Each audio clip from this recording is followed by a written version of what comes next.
Hey guys, meron naman tayong client. Sarili po niya yung design. Freehand po lang yan kasi close pa kasi yung box na pag layoutan natin ng design niya.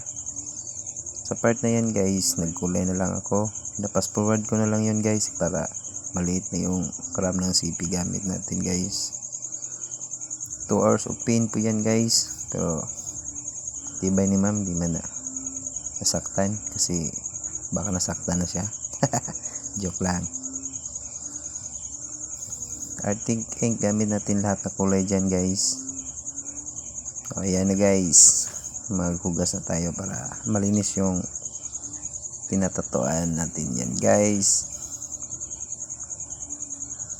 Yung gamit ko yan na panghugas dyan guys, green soup. Tapos 2 or 3 times ako nag bubbles dyan para malinis. Sure na malinis at maganda siya tignan pag mag-heal na siya. 3 to 4 days lang ata yan. Gagaling na yan, babalat na yan siya. So, salamat sa client ko na matibay. Salamat ma'am. Shoutout po sa'yo. Thank you.